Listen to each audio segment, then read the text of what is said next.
যেদিকে দুই চোখ যায় সেদিকে যাব। নেহা বলল, প্লিজ ভাইয়া, আমি তোমাকে ছাড়া এখানে থাকতে পারবো না, আমাকে তোমার সাথে নিয়ে যাও। আমি বললাম, নেহা বোন, এমন করিস না, আমি যদি এখানে থাকি তাহলে ওই বজ্জাত মেয়েকে আমার বিয়ে করতে হবে, যা আমি বেঁচে থাকতে করতে পারবো না। নেহা বলল, জানো ভাইয়া, আব্বু আম্মু আর বড় ভাইয়া মিলে তোমার বিয়ে ঠিক করছে, সামনে শুক্রবারই তোমাদের বিয়ে। আমি বললাম, আমি জানতাম তারা এমন কোনো কিছুই করবে, কিন্তু আমাকে না পেলে ওরা কার সাথে বিয়ে দেবে। নেহা বলল, সত্যি ভাইয়া তুমি চলে যাবে? আমি বললাম, হ্যাঁ, এখনই চলে যাব। নেহা শোন, তোকে একটা কাজ করতে হবে। নেহা বলল, কি কাজ? আমি বললাম, তুই ছাদের দরজাটা খুলে দে, কারণ সদর দরজা দিয়ে আমি যেতে পারবো না, কেউ না কেউ দেখে ফেলবে। নেহা আমার কথা মতো ছাদের দরজাটা খুলে দিল আর আমার কাছে এসে বলল, ভাইয়া খুলে এসেছি। ছোট্ট বোনের মাথায় হাত বুলিয়ে দিয়ে বললাম, ভালো থাকিস, আর হ্যাঁ, এই নে আমার ফোন, ভাইয়া তোকে মাঝে মধ্যে কল দেব। নেহা বলল, আচ্ছা। ওচরে কান্না করছে পাগলিটা। আমার বোন আমাকে অনেক ভালোবাসে, তা আপনারা হয়তো গল্পে বুঝতে পারছেন। আমি আর বেশি দেরি করলাম না, ছাদের দরজা খোলা পেয়ে ছাদে উঠে গেলাম আর নারিকেল গাছ ধরে বেয়ে নিচে নেমে আসে সোজা দোল লাগালাম। গন্তব্য কোথায় তা আমি নিজেও জানি না।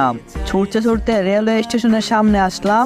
মনে মনে প্ল্যান করলাম যে ট্রেনের টিকিট কেটে চলে যাব দূর অজানায়। পকেটে হাত দিয়ে দেখি মানি ব্যাগটা আনতে ভুলে গেছি। আমি কি এখন মানি ব্যাগ আনার জন্য বাসায় ফিরবো? না না, আমি এই মুখ তাদেরকে কখনো দেখাবো না। সামনের একটা বেঞ্চে গিয়ে বসলাম। অনেকটাই ঘুম পাচ্ছিল, কখন যে ঘুমিয়ে গেছি তা নিজেও জানি না। সকালে ঘুম থেকে উঠলাম, দেখলাম অনেক মানুষ ভিড় করে দাঁড়িয়ে আছে আমার পাশে।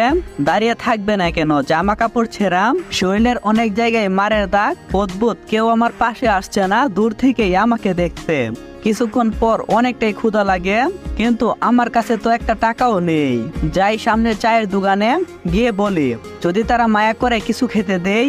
আমি চুপচাপ চায়ের দোকানের সামনে গেলাম আর গিয়ে ওপলার মতো দাঁড়িয়ে আছি। দোকানদার আমাকে দেখা মারতে বলতে লাগলো, এই পাগল, এখান থেকে যা। সবে মাত্র দোকান খুললাম, কই থেকে আসে এসব পাগল ছাগল? আমি বললাম, আঙ্কেল, আমি পাগল না, আমার না অনেকটা ক্ষুধা লেগেছে।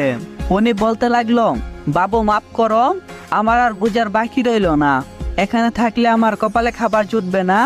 একে একে প্রত্যেকটা দোকানে গেলাম, কিন্তু কেউ কোনো খাবার দিচ্ছে না। এবার বাধ্য হয়ে আমাকে খাবার চুরি করতে হলো। একটা কেক, একটা রুটি নিয়ে দৌড় লাগালাম। কিছুক্ষণ পর কয়েকটা বকাটে ছেলে আমাকে ধরে ফেললো আর আমাকে সেখানে অনেক মারে। ঠিক তখন একজন বলে ওঠে, কেন মারছো ওকে, কেন মারছো? ছেড়ে দাও ওকে বলছি।